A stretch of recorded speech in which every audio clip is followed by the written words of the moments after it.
What's going on, Knicks fans? Welcome to another edition of the KFS pregame show. My name is Andrew, his name is Sean, and his name is XJ, and we are here to preview the Knicks' upcoming matchup against the rival Atlanta Hawks. What that rivalry is for, who knows? The Knicks come in at 11-13, ninth place in the Eastern Conference. We'll preview the Atlanta Hawks a little later, who have issues of their own, and every time I try to get out, fellas, they pull me back in because the way this season has gone, the ups and downs, the roller coaster, then Sunday night happens and it's like, so another rotation change, schedule's starting to shift in their favor. They're 2 games in the loss column behind the Hawks for the 4 seed.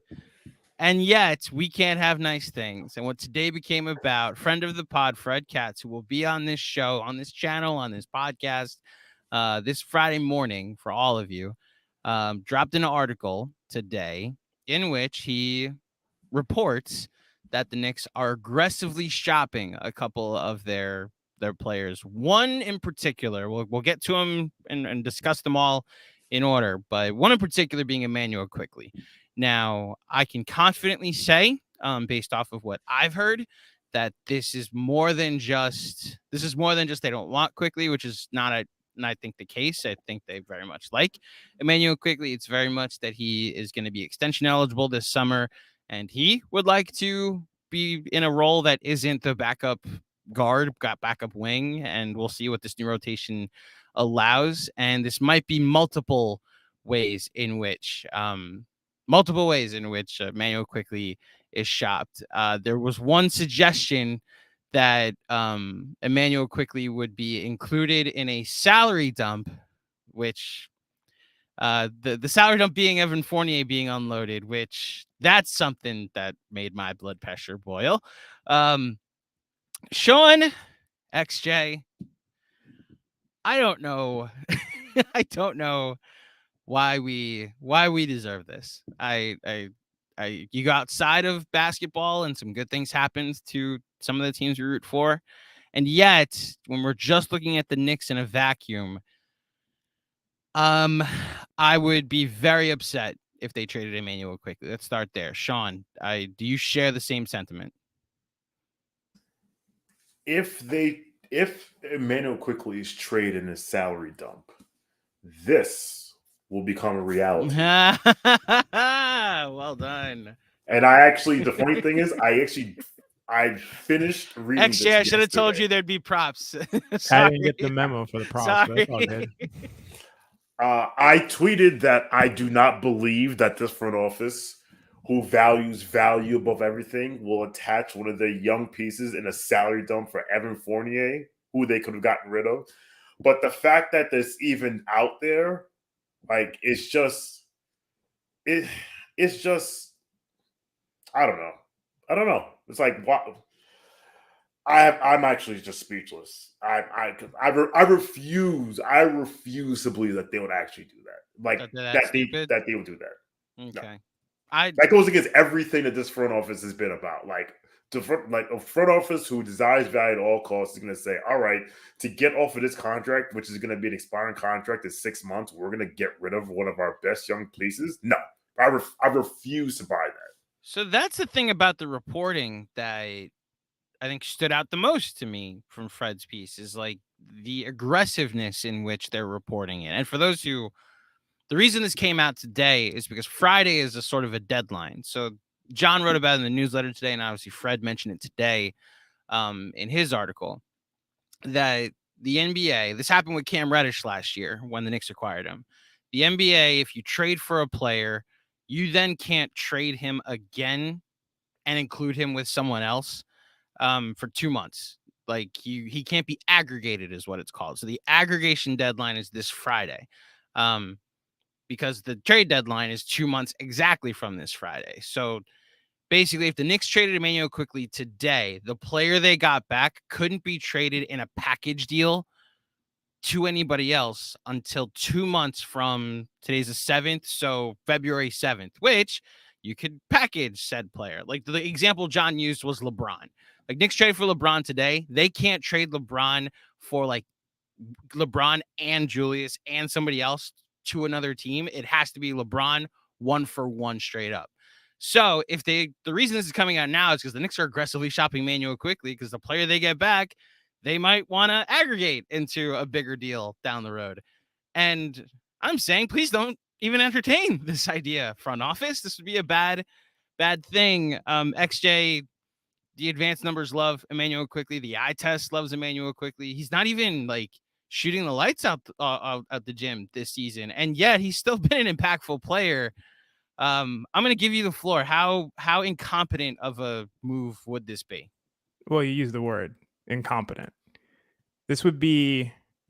So I'm just going to say I'm ready to go on a monumental rant if IQ ever gets traded. Like Chris Russo, Stephen A. Smith level. Like it's XJ like you've never heard before. Okay. I'm not going to do it now because it hasn't happened yet. And I'm going to hope that all the reporting in the world is wrong. And that's the hope that I'm holding on to. But to trade quickly at this point, even in this, I feel like all of this, wanting to aggregate later, like this is all just a gross rationalization for something that is just ineptitude, is asset mismanagement to the highest level. To devalue a guy who came into the league with his main concern being his defense, and now that's his primary strength. We talked about his 2-point finishing, inability to finish at the rim or in the paint. That's improved dramatically. The one thing that's preventing him from being sub all-star level is his shooting. The one thing that I think we all are pretty confident is going to come around. Like I'm positive about it. I know that's going to come around. I know he's going to be a consistent shooter in the NBA. Once that happens, we're talking about a borderline all-star with the appropriate minutes. And I truly believe that. The numbers completely support that. Raptor projects quickly as an all-star. EPM has him very close on the borderline. I just think this is going to happen. And you're talking about trading him potentially for a garbage first round pick because we know it's going to be protected and we know those picks are garbage. In the Mitchell trade talks, the first round picks that we had that were protected didn't matter. Nonsense. They were throw-ins. Yeah. It was just trash throw-ins. Like, yeah, let's throw in a couple of those. They're like, whatever, we could take it or leave it. We want those unprotected later picks, right? That's what people want. These protected picks, the lottery protected, and they convert to a second in 4 years from now. If unreal, like no one cares about those picks. If we're trading quickly for that or in a dump, as Sean said really eloquently, we're talking about a player in Fournier that becomes an asset in 6 months from now. In 6 months from now, his contract is an asset, and we're going to attach Emmanuel Quickly to that player just to move him for what? What do we get? What is the added value of attaching Quickly to move Fournier? I don't like it. Doesn't make sense. This is my mini rant, but if we ever see Quickly traded, I guarantee I'm going to come on and I'm going to blow up. But I just hope that it's not true. I just hope that the reporting's off. So I don't think it is, but I hope so. Let's not hope the reporting's off because I'd like Fred to be good at his job. Let's hope that the Knicks are unsuccessful in their quest to trade Emmanuel Quickly. That's more something I could be hopeful for. And the other thing that John, I think, pointed out on a post game as far as Fournier is concerned and offloading his salary, I think we've all talked about it. It was honestly the main point when we had you on, Sean, to defend the idea of playing Evan Fournier. You've weathered the storm. Like he's benched. He's out of the picture. You don't have to worry about like the sunk cost of trading Evan Fournier. Like if the reason you're getting rid of Quickly is just to offload Fournier for what? Like, you're not gonna be able to sign anybody during the season that's worth a damn that will contribute to anything. You're supposed to be 11-13 right now. Like the plan, as far as I'm concerned, is working. Like the idea of trading Quickly, who I think almost unanimously people are high on.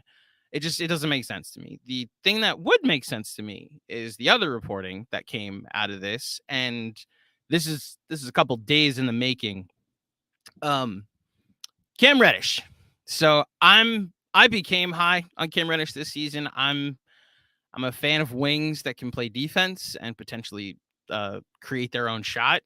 And I thought Cam rose to the occasion, played himself into the rotation, played himself into a starter's role, and it was a bit of an inspirational story, in my opinion, that like you saw a guy do this and then he got hurt and then he saw his minutes start to decrease. And then the Dallas game happened and now he is out of the rotation. That is, I guess, the big news coming into this game, that the Knicks are back down to a 9-man rotation. Derrick Rose, we've been calling this for months, that, or I guess weeks, that he should be the new Taj and Deuce might be the thing that they need to do. And lo and behold, you're welcome, Tom. Thank you for watching the KFS pregame show.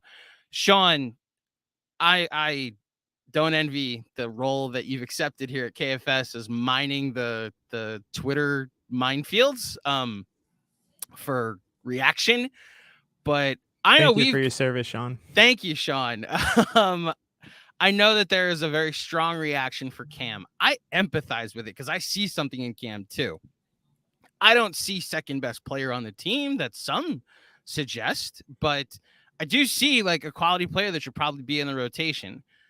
It helps me digest it more that it's Deuce that he's losing his spot to, that it's another young kid that has more team control. And as a result, like you're actually investing in a bit of a youth movement going to Deuce, but it still sucks for Cam. Are you upset with Cam leaving the rotation? Are you less high on Cam? How did you feel about this move? I do not like. See, I think two things can be true. I do not buy into the fact that we have a all-star just sitting on the bench if he just got more minutes, because if he, like, I've said it in spaces, I said to people who will listen, like, we sound like a lot of people in this fan base sound like the Hawks fans we made fun of 2 years ago. Like, this guy's Paul George, he's Tracy McGrady, he's a star, he can do this, he can do that. If he goes somewhere else, he's gonna have 30. The Hawks fans said the same thing. With that being said, potential 3D wings like him do not grow on trees. So the fact that our head coach cannot find a role for him in our rotation, and the fact that it's even come to this point where now we have to shop him a year after trading a protected first for him, is an indictment on the head coach and on the front office. I do not think he's the next Paul George. However, we can, and listen, and someone tried to tell me he's a 3D wing, and I'm like, well, he's shooting 30% from three this year, right? Yeah, the 3 is not there this year. The 3 is not there. Yeah. But people are like, he should have lost his job. How did he lose his job? Like, well, the job was never his. Like, the job, like, he was keeping the seat warm for Quentin Grimes, right? But it just goes back to what XJ said. It's just total mismanagement. It's if you're going to acquire somebody that you don't know if the head coach is going to want to play, you either don't acquire him or you say you have to give this dude minutes. Yeah. There's a mandate that had, like Jericho Sims, we saw it last year. Yeah. And I actually think, like, and this is where I give Jonathan Macri his grace, is that so many of these issues that the team has dealt with could simply have been avoided by the front office. No, not the front office, the president of basketball operations saying, this is what we are going to do. You can get down or you can lay down. But that hasn't happened. And he's fooled around and kicked the can down the road and waited to the last possible minute to make a decision. And here we are. And you know, I do see value in Tibbs. I don't think he's the abomination of a head coach and the fossil that some people think he is. He's a fossil. Well, okay, just because he's old, though. Like, Greg Popovich is old. Is he a fossil? Actually, you know what? Like, they do love the mid-range over there in San Antonio, so maybe potentially. But respect to the 5-time champion. Anyway,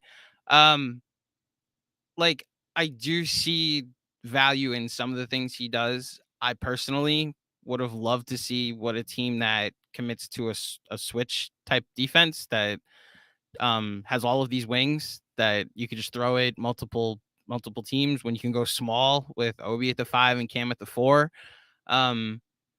I do like how many adjustments. Like, we're in our fourth rotation adjustment, 25 games in. We went from Fournier's out into the bench. We went to a 9-man rotation, and Grimes and Fournier are out completely. Then we went back to a 10-man rotation, and Grimes is in the starting 5. Now we're back down to 9, and Rose and Cam are out of starting out of rotation completely. Like, we're 25 games in. There have been adjustments, and look, ironically, the 9-man rotation will allow for more minutes for Quickly, more minutes for Grimes, more minutes for Deuce. Like, the kids are gonna play a ton. There is a glaring Julius Randle issue, XJ, that just needs to get solved. Look, Fred didn't mention it. I will just say I don't think Obi is being shopped. I do think that that power forward option will be solved this offseason. John has hinted in some of his reporting that they're going to make an effort to move him at this deadline, move Julius Randle at this deadline. And if there's one thing I've ever hoped in the Knicks for the last couple of years, it's that reporting is correct, or at least successful as far as I'm concerned. XJ, it's weird. It comes to like a chicken or the egg thing. Like, do you blame Tibbs for his style that like has always been him? Or do you blame the front office for like building a roster around the style that he wasn't going to change anyway? You know, like for instilling the trust and the faith and the strategy around, well, we got to get 3 centers so that way Tibbs has the rim protection he needs. We got to get, Jalen Brunson so he has the ability to drive. We got to be okay with him putting all this money on the bench because they don't play drop coverage well. As far as the Cam thing is concerned, does that fit that type of issue that the front office has had, that like because he doesn't fit Tibbs' system, he can't play, but he absolutely should be playing so we could see what he looks like? Yeah, I mean, to that question, the chicken or the egg question, it's definitely front office to me. It's on the front office. You cannot let Tibbs dictate what roster you create if you don't think that's the way that you should construct a roster in 2022. Like, it doesn't make sense.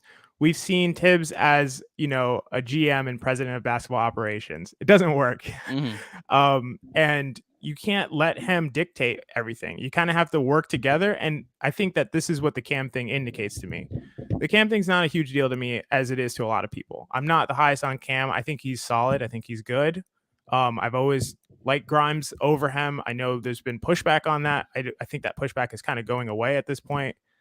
But to me, this is just further evidence to exactly what Sean said. The front office and Tibbs combination, it's just not working. It's just not working. They don't work together. They don't work independently, it seems. But together, they're even worse. You trade, we'll call it a late first round pick, right? For a guy who never really had a shot to make the rotation, like in our wildest dreams, or in their wildest dreams, what did they imagine Cam Reddish would come here and be? Jeez. Honestly, what was he going to be? Is he going to be, did they expect him to be better than he has been? He's been more solid defensively. He's been decent offensively, but streaky. To me, that's the most you could have hoped for when you traded him. That's a marginal improvement from previous seasons that he's had in the past. He still hasn't had consistent minutes. To me, it's like, dude, we got so much out of Cam. What did you expect? He's having his most efficient season. He's having a good impact on defense. What more could he have done? And if there was nothing more he could have done, why did you trade for him? Why did you trade a late first for him, knowing that he was unlikely to perform better than he has? And so basically we had 6 months of a doomed to fail Cam Reddish experiment, which includes, and people underestimate this a lot, the opportunity cost of playing Reddish. I calculated 653 minutes over the last 2 seasons. And those could have went to Grimes. Those could have went to Quickly. Those could have went to Deuce. Those went to Cam Reddish. So you had some investment in a guy who basically had no chance to last here. Why would you do that? Why would you trade a late first round pick and take minutes away from guys like Grimes, Quickly, and Deuce for a guy who had no real shot to last here? That doesn't make sense. That's asset mismanagement. That's the theme for today, right? Like, and it's going to become a real theme after they make these deals that we'll see what they look like. But to me, that's what it comes down to. It's like, what are you doing with these assets? How are you valuing them? How are you allocating them? How are you getting the most value out of them? And the front office and Tibbs combination is not doing that. And I think it's really hard to argue that they are. That's the big takeaway. It's gonna make the next 2 months interesting, guys, because man, there's a pivot to an even more youth movement. Like Randall's the oldest person in the rotation right now. I think Jalen Brunson is 27, Randall's 28. Randall offensively remains to be solid. Defensively, he's by I'm sure the impact metrics are saying the same thing, but by just some of the advanced numbers that I'm seeing and the on-off numbers, he's one of the worst defenders in the NBA. There are other ways I'd like to use the power forward position. Honestly, it would have been Cam, but it's going to make the next, not even the next 2 months, next week, even like leading up to that December 15th deadline, not even deadline, that opening to potentially move a couple guys in and out. And yet, when we started this, I should just, first of all, close the loop. Derrick Rose is also being shopped. I hope he ends up on a contender. I don't think there will be a team that trades for Evan Fournier. That will be an off-season or draft night thing that a team decides to do. And we'll see what happens. Do the Knicks fully commit to seeing what they have in Obi Toppin and find a home for Julius Randle? They've rehabbed his value. Look, offensively, if you can convince a team that, take a chance on your defense is solid enough that you could take the hit, but your offense could use the boost, then maybe that's it. And yet, as we opened, there are 2 games out of the 4 seed. I don't know if that matters. I don't know if anybody's excited about the 4 seed. I have 2 men shaking their heads at me at the almighty 4 seed. Shout out to State. Look, I'll convince myself to root for a team that's succeeding. I understand it's spinning your wheels. So let me ask you this. I should have asked you. You know what? Let me do some behind the scenes work real quick. I'm gonna go and pull up ESPN. Pull up the Knicks schedule. Oh, are we gonna play the Mike and the Mad Dog game? We're gonna Mike and the Mad Dog this for the next few minutes, okay? Mike, I don't know if we get there. Mike, I don't know if we can win that. I think it's a loss, dog, Mike. You're crazy, dog. You're off. You're awful. Okay. Let's see what you guys think the Knicks record will be on Christmas. Okay. Let me zoom in. Oh, that's the other screen. Okay. So, Knicks against Atlanta. I'll just get it out the way now. None of you are taking, I don't believe any of you are taking a money line bet tonight. Are the Knicks winning tonight? I actually think they're going to win tonight. I do too. And I'll explain when we get to previewing Atlanta in full, but I do think the Knicks are going to win tonight. I do too. I am taking the Knicks, but yeah. Wait, did you take the Knicks money line? Did I miss that? No, I didn't take Knicks. You took Knicks. Both of you took Knicks we props. We took Knicks props though. Yeah. Yes, we took Knicks props. Okay. Charlotte. If they don't beat Charlotte,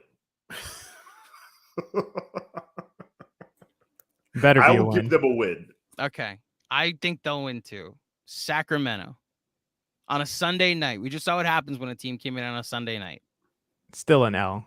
Okay. This is a terrible. We have a terrible defense. The Sacramento's going to put a 135 on them. They should destroy us, yes, offensively. However, this is this new Deuce McBride-led defense that doesn't include half-assing Cam and more minutes of Quickly, more minutes of Grimes. Is Julius Randle there? Could you remind me? Because if he is, ultimate they're bad counterpoint. Defense. Yes. Yeah, but the problem is ultimate counterpoint. But when Julius Randle sees Domantas Sabonis, he turns into freaking Superman. That's the other counterpoint. That's an intangible point. That's hard to underestimate. For the sake of argument, let's give him the L. Okay, we're at 13 and 14. I'm just gonna say the 3 Chicago games: 2 on the road, 1 away, 1 at home.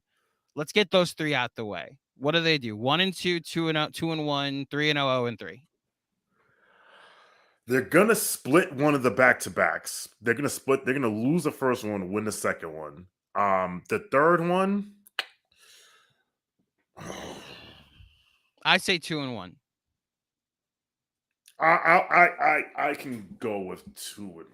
I say 1 and 2, but that's you fine. think they'll lose twice to Chicago? Yeah, they could lose to anybody. Well, I know they could lose to anybody, but like Chicago's bad. They could lose. They're 9 and 14.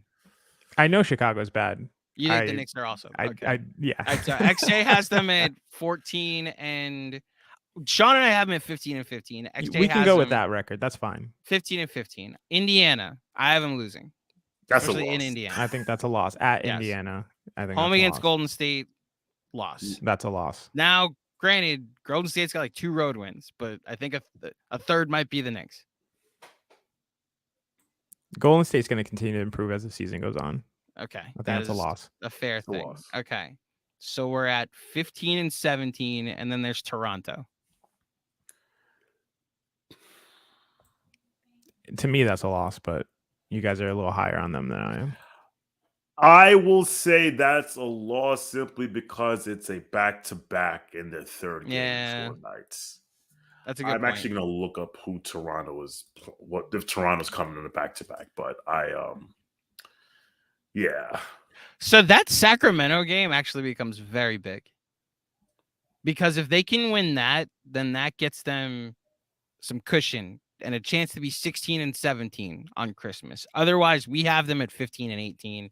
And that's like me and Sean have them at 15-18. Like, Yeah, I have them worse. You have them 14-19 on Christmas. All right. Well, then I am very curious as we continue to go through the schedule and go through the season, if the next round of reports that someone's job is on the line, someone's getting fired if the Knicks lose said game, and then said game happens and the Knicks, make a rotation change and a victory happens. I also look. They played good defense on Sunday night. I do want to stress the point. I personally went back and watched a lot of the Cavs game. So many wide open looks. Benji was in the building, saw all the wide open looks that Donovan Mitchell and DeJounte Murray usually, not DeJounte Murray, that Darius Garland usually hit or misses. I also don't think the Knicks can depend on the strategy of hope 13 travels are called, so there's no offensive rhythm established whatsoever. I don't think that is a realistic game plan. So we're going to have to see tonight if they can come up with a game plan that actually is sustainable. And we'll see what this rotation does. Now, the reason that I think all of us said that we think the Knicks will win tonight is that the Atlanta Hawks, all the things that they're bad at play into the Knicks' favor, and all the things that they're good at also play into the Knicks' favor. So here's the Atlanta Hawks this season. As I mentioned, they are 13-11. They're 4th in the Eastern Conference, but again, 2 games away from being 11th.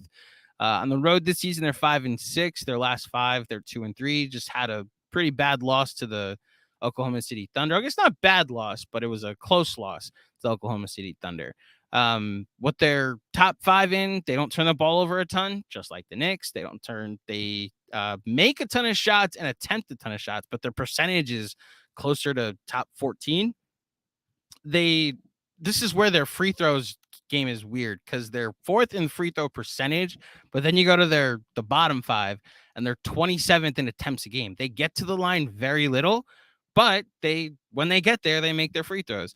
Their assist percentage is not great. A lot of isolation on this team. And then team that feasts and is not a team that feasts against drop coverage.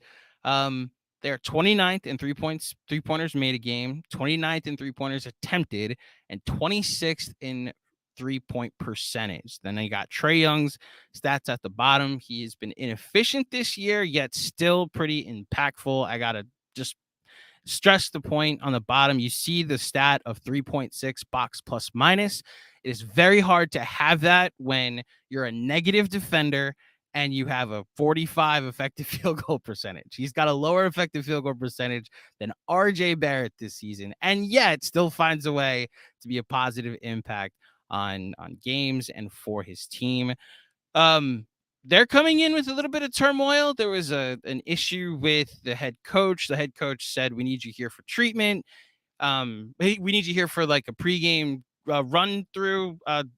Sean, do you know this story better than I do? Around. So a shoot around. It was a shoot around. He was getting treatment for his shoulder, and Nate McMillan wanted him there and kind of pushed back on it. He said, "You got to come to the shoot around. No, you can since you didn't come to the shoot around, he's like, you can come off the bench or not play at all." And apparently he chose to not show up to the arena. And so then he was benched for the game. Didn't go to the arena for the game. Yes.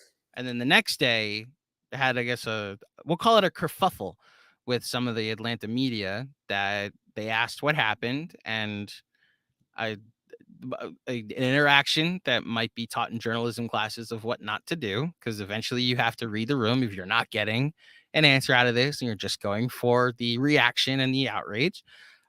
He wanted to keep it private, and it got public, which was, I guess, his bigger issue. And then they went on to lose to the Thunder. So XJ, I know you're a big Trey Young guy as far as his impact is concerned. This season, though, has that not changed your opinion of him at all? I know we talked about him when he was here a month or so ago. And again, he's still pretty impactful. Are you just like waiting for the regression for his shooting splits to the mean? Or is this actually a bit of a concern that we're now in a second season away from empty gyms, and his team performance is not as great? Yeah, I mean, I think. Well, first I want to say you kind of ruined my. No! I had a bit that I was gonna do. But, all right, so here's what we'll do. Let's rewind. So XJ, what are your thoughts on this? Well, that's not the part that you ruined here. So I was gonna say, okay, let me read to you RJ Barrett splits this year. Oh, right? that's what I ruined. Okay. We know he's been exceptionally inefficient. RJ Barrett, oh my goodness, he's shooting 41% from the field overall, 47% from twos, less than 30% from threes. His effective field goal percentage is 46%, which is 17% worse than league average. Oh, wait a second. This is not RJ Barrett's stats. These are Trey Young stats. Young stats, yeah. What did I read here? So Sean, you had that tweet last couple weeks ago that you put up just both of their splits. It's insane. And you said, this is player A, this is player B. And then you put up the picture. Oh, this is Trey Young, and this is RJ Barrett. I'm glad Sean beat me to it. Yeah. Trey Young has been awful this year. His efficiency is way down. But I always say this about Trey. His shooting is his least good skill, right? Like the main strength of his game is his passing. His value is breaking down a defense, and finishing or passing out of the advantage.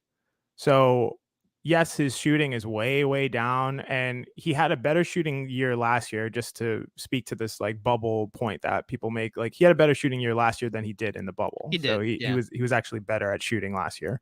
But he's never been an elite 3-point shooter. He just hasn't been. Like people talk about his shot diet. Oh, he's taking long threes. Actually, he's shooting 38% from between 30 and 39 feet. Between 30 and 39 feet. This year, he's shooting 38%.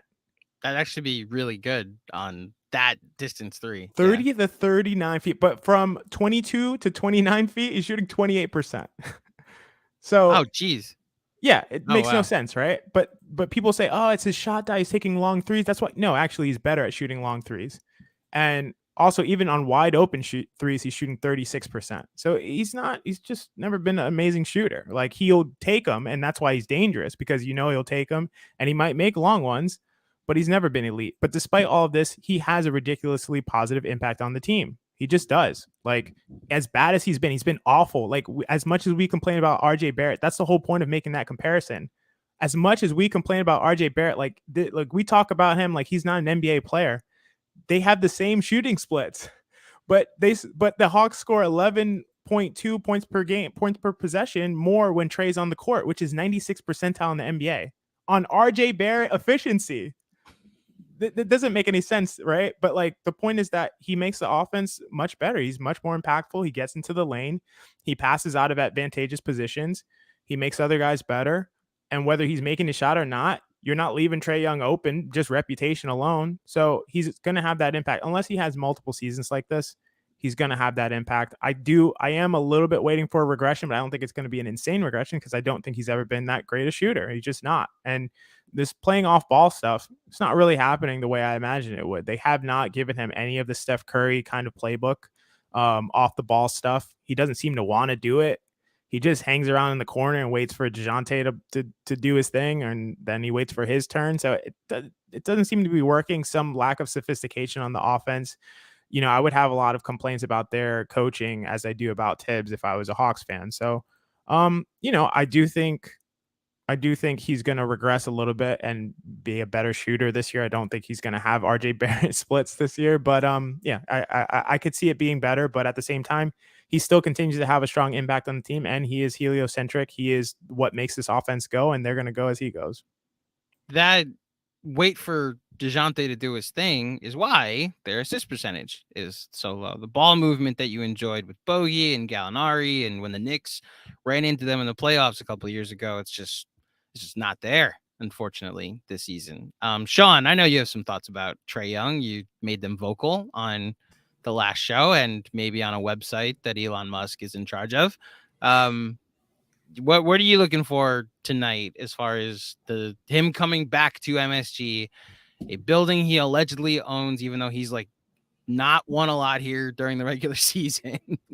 That's the thing. Last season, that Thursday, that TNT game where everybody made a big deal about him owning MSG. That was his first win at the Garden during the regular season of his career.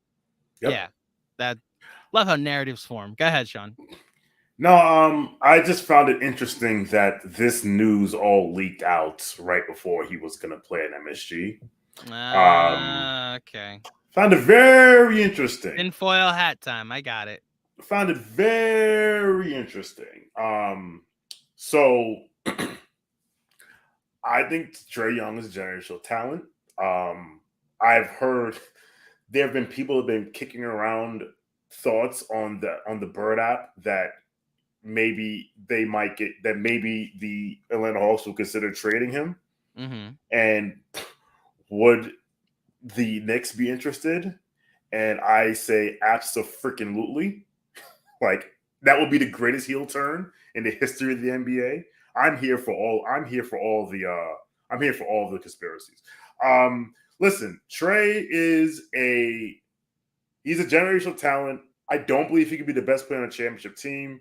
I have been arguing with Hawks fans for 2 years on the app. Ever since they beat us in the first round, everything that I said was going to happen to them has happened, from Nate McMillan being who we thought he was, to them being a playing team again, to their vaunted depth. Like, well, you can't keep everybody because they were the deepest team in the league, to Trey being his off-ball player that just never made any sense to me. He's like, oh, because he did in high school. Okay. And most recently, I predicted them to be in a play-in, and I was called a hater by all of Atlanta. And yes, even though they're currently in fourth, as you said, Andrew, they're 2 games out of 11th. So that's why I don't pay attention to seeding before Christmas. So with that being said, all the stars would align for him to go nuts, but I don't think it's going to happen tonight. And we will get to those reasons a little bit later on in the show. Well, I think we could actually get to them now if you'd like to. It's time for everybody's favorite pregame betting segment. It's time for betting and sweating, presented by our good friends over at WynnBet. Download the WynnBet app now, or visit www.wynnbet.com to start winning. Sign up today to receive a special offer. You bet 100, you win 100. That's $100. You win $100 at wynnbet.com. Download, bet, win. Betting and sweating for tonight features the Knicks, who are favorites against the Atlanta Hawks. 1.5 point favorites is the spread. The money line is -125 for the Knicks. If you're thinking this is a typical Knicks upset where they're going to, but similar to the last Hawks game where the Hawks will find all of the religion and just suddenly start playing well, or as Sean suggested, Trey Young will go off and start regressing to that mean. It's +105 for the Hawks, and it's a 232 for the game. Some player props to look at. So as far as the Knicks are concerned, RJ Barrett's point props is 19.5. Julius Randle's is 21.5. Usually does well against the Hawks in regular season games. DeJounte Murray and Jalen Brunson, 21.5 and 22.5. Trey Young for points. He's averaging 27.5 this season. So that's the line you have to go over. And then if you want to go to rebounds, Julius is at 9.5. Mitchell Robinson is at 9.5. Clint Capella's at 11.5. He's averaging 12 a game, and we've seen the Knicks have issues on the boards. So I point all these out, guys. I'm actually I'm terrified of what to take. And I wondered if you had a little more clarity of what to take going into this, because the Knicks made a rotation change. And just like the law of averages says, we don't have the data sample yet to be like, oh, this rotation gives up this. This lineup allows this, or is good at this and bad at this. XJ, did you have any more clarity than I did about where to go for betting and sweating? So I had clarity as far as I feel that the Knicks are going to win. I didn't feel like strong about any player props. Normally, I look at player props first, see if I feel like any matchups work really well, or coverages kind of lend themselves towards specific players going off. That's the first thing I look at. And if I don't feel like there's anything really clear, I try to think about the overarching point spread and how I think the game's going to go. I think, and I Sean might talk a little bit about this too. I think there's a big difference between this game and the previous Hawks game. And that difference is that Deuce is going to get minutes and they're going to throw him at Trey. And Grimes didn't play in that game. And that's when we saw DeJounte Murray go off. DeJounte Murray is really the one that completely destroyed the Knicks the last game against the Hawks. Trey really didn't do very much. And now we have those two guys in the rotation that are going to play a ton of minutes, I think, especially guarding DeJounte and Trey. So for that reason, I think the Knicks are going to win the game. And I think it'll still be close, but I went with Knicks first half at minus 0.5. The Knicks side so of that. 0.5. Yeah. Okay. Yeah. So I think they're going to win the first half more handily than a half a point. And I think they're going to win the game. And I think the big difference is like we're going to have some defenders out there, and I'm excited to see it. At all times, I think you're going to have either Grimes, Deuce, or Quickly guarding Trey Young, which is going to make a really big difference. So that's kind of my read on it. All right, Sean, where are you going with yours?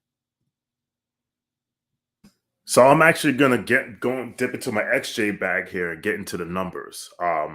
There is a gentleman on Twitter, Tom Bassine, who occasionally tweets out net rating by quarter for every team in the league. He does it like every 5 or so games. So during the We Here season, Knicks' second quarter was an absolute wagon because they had the best net rating by far. Like the bench would come in and just clean people up. Last year, nothing. This year, they're even worse, except in the first quarter. They are plus 6.3 positive net rating in the first quarter of games. And the Atlanta Hawks have a net rating of 0.1 in the first quarter. Therefore, first quarter point spread at minus 115, half a point. I just need the Knicks to win the first quarter. And then you can do whatever win the second quarter too, but then you can do whatever the hell you want after that. Win the second quarter so actually can win this bet. But you can do whatever you want after that. But that's what I'm going with. Win the first quarter. I was wondering if we could find you like an alternate point spread of like how much the Knicks could win the first quarter by. But all right, are you going money line or are you going point spread? I'm going point spread. I don't want to pay the juice on the money line. Gotcha. Okay, so I am between 3 right now. I know I texted you guys Jalen Brunson at least 2 3-pointers, which I'm still pretty confident in. I think that's what I texted you guys. Yeah, Jalen Brunson 2 plus 3s is minus 115. That's where I'm leaning. It is also an ESPN game, and Julius Randle loves to show up for an ESPN game. 3 plus 3s for Julius is plus 170. Then I go to defense. We just talked about Quentin Grimes and all of the fact that he's going to be there tonight. He's going to have a lot of opportunities for steals, potentially. 2 steals for Quentin Grimes is plus 210. That feels like he does not have a big enough sample size for Vegas to adjust, for our friends at WynnBet to adjust, to 2 being actually a very gettable thing. And the fact that I think he's going to play 40-plus minutes tonight, I think he's going to have a lot of opportunities to get steals against the 2 main ball handlers. I'm leaning towards that. As my advisors, where are you going with this? Don't forget that you showed the stat that they don't turn the ball over very much. And that's They don't. They also don't play Quentin Grimes very much. Good comeback. Solid point. But you also did make the other point that this is a team that doesn't turn the ball over a ton. So I don't know, guys. I I think wish if John Collins were playing, I would tell you to slam Julius. That's another guy he sees and he had his eyes that's hit a good big. point. I just don't feel like depending on Julius Randle to hit 3 threes in a game. The math tells me not to take a single Nick 3-point prop bet until they get their percentage out of last. That's just like, if you're gonna look for a prop bet over, you don't take a Nick right now. You take That's an under. Solid advice. I like that. I'm gonna show some faith in Quentin Grimes. 2 steals is plus 210. So I'll go that direction. Quentin Grimes, 2 steals is plus 210 on the night. Those are our betting and sweating picks. To recap, XJ is going the first half point spread of 0.5 at minus 115. Sean is going with the Knicks first quarter point spread of 0.5 at the same thing, minus 115. I forgot to mention someone else is confident in the defense. Mensa's betting and sweating pick is Trey Young under 27.5 points at minus 120. And I will go Quentin Grimes 2+ steals at plus 210. The parlay on all 4 of us, and we are on a losing streak right now. Our last 3 games, I believe we are 2-10. So either fade us or, just like the Knicks, making a rotation change, and it's going to turn their season around. Maybe this is the betting and sweating that turns this losing streak around. But those are our picks. The parlay is plus 1886. And this is WynnBet. Shout out to our friends at WynnBet. Download the WynnBet app. Once again, visit www.wynnbet.com to start winning. Sign up today to receive a special offer. You bet $100. You win $100. It's bet 100, win 100 at wynnbet.com. Download, bet, win. Fellas, any final thoughts before the Knicks take on the Atlanta Hawks? Anything I didn't mention that you'd like to mention? Nada? My only final thought is Quickly has the highest ceiling of all the young players on the Knicks. Do not trade Emmanuel Quickly unless there's a package for a star. Period. Cosign. That is my final thought. Cosign. I do not believe Emmanuel Quickly has the highest ceiling of all the young kids. Who does? I like Emmanuel. I think number 1 does. Obi. Yes. Why did it take so long for me to figure out who number I said 1 on was? the Knicks, so I said that intentionally. I don't think Obi's going to have a high ceiling on the Knicks. I think Obi has the highest ceiling of all the players, like as an NBA player, but on the Knicks, I think it's Quickly. I think I like Emmanuel Quickly is going to be. I don't think that Emmanuel Quickly is going to be a sub all-star player. I think he's going to be a good player in this league. I will be sad if Emmanuel Quickly gets traded. I will not shed tears, even though I like him and I like his family, because they let me crash their picture when we played them in Philly, and there was this whole group of people taking a picture together. I thought it was just like Knicks fans, and it comes to find out it was Emmanuel Quickly's family. That's Shout out to them. I will say this: I will lose it if he is part of a salary dump. Yes, co-sign that. I will lose it if he is part of a salary dump. Hold on. So there's a random photo in Emmanuel Quickly's family member's phone of just you in the background of a family photo. No, it's above his fireplace. They framed it. It's okay. So the framed photo of that time we played in Philly. Sean's just in the middle of it. Sean's just there. I should try and find it, but I'm literally just like sitting in the. I'm literally just like I just saw this group and I'm like, I'll just get in. I just was fans, and then like I think his mom tweeted it, and I was like, oh, that's me. And now I think she follows me. That's amazing. Shout out to Mrs. Quickly. Like I said, but if they use him as a salary in a salary dump, I burn them all. Oh wow, another Game of Thrones reference, everybody. I of the young players, I do not want to see the Knicks trade. Emmanuel Quickly. Is he my number 1? It's a toss-up between Obi and Quickly. I think I'm so defeated, but I go back and forth on the Julius thing because I actually do think he's had a really good offensive season. How much it matters, we'll come to find out. But drive Julius to the airport. Goodbye. But like, I at least respect, not respect is I not the right, appreciate no. everything we Because asked him to do offensively. He's doing. it Sean. shouldn't He's have not taken this taking long. long Number one. twos. Shout out to the Strickland. Shout out to Srini Poo, who gave an amazing rant about Julius on their Monday pod. Who was like, I feel the same way. It's like, I don't care how efficient he is. I don't care that he's taking the long twos out. I don't care. I don't care. Like, I don't like watching you play basketball for my team. And the next great New York Knicks team will not have Julius Randle on it. So what are we waiting for? And I'm trying to be a little more fair than Mr. Schwinny Poo and appreciate that every single thing that we got tired of him doing the last 3 seasons, he's gotten rid of.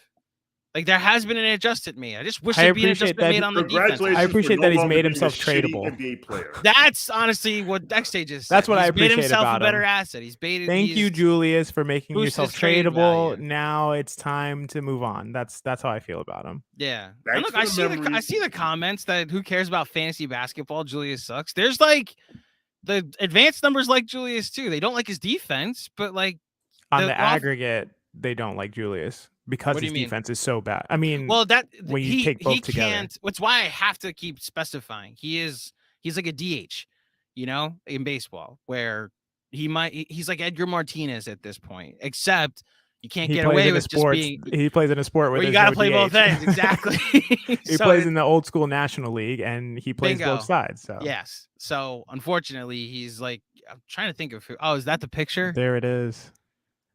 Oh my gosh, Sean. That's amazing. With the 9 God on. That's dope. There you go. I'm trying to be I don't know. I'm trying to be fair to Julius that he is having a good offensive season. I know how he's going to be talked about around the league as far as a trade asset. And I've been on board with him being traded. I think that's why I'm just so defeated by the idea of Obi that I'm much more higher on Quickly, that I actually now see a world where Quickly's the backup point guard playing close to 30 minutes now. And that's exactly how I feel. I'm obviously highest on Obi. Like, that has never changed. I just don't think he's ever going to get the opportunity here. I feel the same way that you just described. I feel defeated about it. I think his best opportunity is going to be somewhere else. I think he's going to thrive somewhere else, but I don't see it being here. I don't see Julius ever being moved. I feel like it would have happened already, but I think IQ can thrive here. I think IQ can be the backup combo guard, and I think he'll play both point guard and the 2, and get upwards of 30 minutes. And, you know, his defense is elite. So his shot comes around. I think he is a sub all-star player. I feel very strongly about that. And I think we'll see it play out, but hopefully it's here. You know, the more I psychoanalyze why I'm like more forgiving of Julius this season is like, because I'm so resigned to the fact that he's not going anywhere, I've done the spin zone of like, well, at least his offense is good. Like, it's not at all the correct spin zone. It's like, it's good enough that he should be traded. But it's like last season was so bad on both ends that I've now lowered the bar so much that being an effective offensive player is like enough. And it really shouldn't. It really shouldn't. Hopefully he is realistically shopped over the next couple months. I'll say this. If we are not going to, what is the biggest pushback Macri gives to people who praise the front office? It's that the bar is so low. Yeah. That just being competent clears it, right? And he's right. Like, yes, congratulations for being a competent front office until like that would be questioned if they make this Quickly deal. But yeah. So I don't give Julius, he no longer like last year, and all his social political capital, he flushed it down the drain. Yeah. Because when the shit hit the fan, he showed me who he was. And I want him, and the last thing I want is him around here for the shit to hit the fan again. So the minute we get him out of here, the better. Absolutely. Let's go. On board with that. I think that'll do it. Thank you everybody for tuning in. Good show tonight, boys, if I do say so myself. And to those that have had an issue with me bringing up other sports during episodes, I waited until the very end to do this. Congratulations on Aaron Judge re-signing, boys. I know it's, again, the bare minimum. You re-signed the guy that was already on your team. I will say there was like like 24 hours where I was like, oh shoot, he's gonna go to San Francisco. This is really gonna happen, and he didn't. And for your sake, I hope that for your sanity, I hope it's not the end of the Yankee offseason. Personally, personally, I also have an offseason that I'm hoping my team takes advantage of, but we'll see. Is this true? Like, I don't know if this happened while we were recording. Did they make him the captain? I've been seeing that being thrown around. I'm not sure. Okay. Well, That's I mean, like, news. it's inevitable if at this point, like, that is something that's going to happen. It wouldn't shock me if at the introductory press conference he is named captain. But a team without a captain, the New York Knicks, take on the Atlanta Hawks in a matter of moments. Shout out to Sean and XJ. Thank you for all their contributions tonight. Give them a follow. Their Twitter handle is in the name tag underneath their face. You can follow me because mine is there too. You want to do me a huge favor? Go to YouTube, like this video, subscribe to the channel, go to iTunes, leave us a 5-star rating and a review. That goes so much longer than following me on Twitter. I'm trying to spend less and less time on said website that I'm actually very ready for Elon Musk to hit a wrong button and shut down completely. Tune in after the game for John and his reaction to this Knicks game against the Hawks. And Chris is not doing halftime, so just tune in for the post-game show. Also, again, presented by our friends at WynnBet. Thanks for tuning in, everyone. Go Knicks. Knicks Nation. Let's ride.